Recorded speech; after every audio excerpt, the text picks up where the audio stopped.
റസീലയുടെ മരണവാർത്ത കേട്ട് നടുങ്ങി നിൽക്കുകയാണ് കോഴിക്കോട്ടെ കരുവട്ടൂരിനടുത്തെ കിഴക്കാൽക്കടവ് ഗ്രാമം. 3 വർഷം മുമ്പ് അമ്മയെ നഷ്ടമായ റസീലയുടെ വിവാഹം നടക്കുന്നതിനുള്ള തയ്യാറെടുപ്പിലായിരുന്നു അച്ഛനും അമ്മാവന്മാരുമെല്ലാം.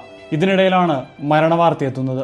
എല്ലാവരോടും നന്നായി പെരുമാറുന്ന റസീല എപ്പോഴും സന്തോഷവതിയായിരുന്നുവെന്ന് നാട്ടുകാർ പറയുന്നു. പൂനെ ഹിജൻവാദിലെ രാജീവ് ഗാന്ധി ഇൻഫോടെക് പാർക്കിലെ ജീവനക്കാരിയായിരുന്നു റസീല. പഠിക്കാൻ മിടുക്കിയായ റസീല കോഴിക്കോട് കേന്ദ്രീയ വിദ്യാലയത്തിൽ സ്കൂൾ പഠനം പൂർത്തിയാക്കിയ ശേഷം തമിഴ്നാട്ടിൽ നിന്നാണ് എഞ്ചിനീയറിംഗ് ബിരുദം നേടിയത്. തുടർന്ന് ക്യാമ്പസ് റിക്രൂട്ട്മെന്റിലൂടെ ഇൻഫോസിസിൽ ജോലി ലഭിച്ചു. 2.5 വർഷത്തോളം ബാംഗ്ലൂരിലെ ഇൻഫോസിസ് ക്യാമ്പസിൽ ജോലി ചെയ്ത ശേഷം 6 മാസം മുൻപാണ് ഇൻഫോസിസിന്റെ പൂനെ ക്യാമ്പസിലേക്ക് സ്ഥലം മാറ്റം ലഭിച്ചത്. 1.5 മാസം മുമ്പാണ് റസീല അവസാനമായി വീട്ടിൽ വന്നുപോയത്. രാജുവിനെ കൂടാതെ പ്രായമായ മുത്തശ്ശനും മുത്തശ്ശിയും അടുത്ത ചില ബന്ധുക്കളുമാണ് കരുവട്ടൂരിലെ റസീലയുടെ വീട്ടിലുള്ളത്. മുത്തശ്ശിയെയും റസീലയുടെ മരണവാർത്ത ബന്ധുക്കൾ ഇതുവരെ അറിയിച്ചിട്ടില്ല.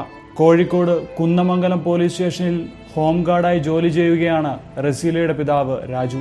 ഏക സഹോദരൻ രജീഷ് വിദേശത്ത് ജോലി ചെയ്യുന്നു.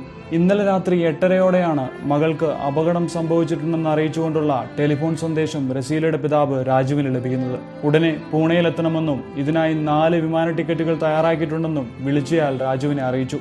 സംശയം തോന്നിയ ബന്ധുക്കൾ പൂനെയിലുള്ള ഒരു സുഹൃത്തിനെ ബന്ധപ്പെട്ടു. ഇതോടെയാണ് റസീലയുടെ മരണവിവരം സ്ഥിരീകരിക്കപ്പെട്ടത്. റസീലയുടെ കഴുത്തിലും നെറ്റിയിലും മുറിവേറ്റ പാടുകളുണ്ടെന്നാണ് നാട്ടിൽ കിട്ടിയ വിവരം. ഞായറാഴ്ച വൈകിട്ട് 5 മണിയോടെയാവാം റസീല കൊല്ലപ്പെട്ടതെന്നാണ് പൂനെ പോലീസിന്റെ പ്രാഥമിക നിഗമനം. കഴുത്തിൽ കമ്പ്യൂട്ടർ കേബിൾ മുറുക്കിയ നിലയിലായിരുന്നു മൃതദേഹം. രാത്രി 8 മണിയോട് കൂടിയാണ് മരണവിവരം പുറത്തറിഞ്ഞത്.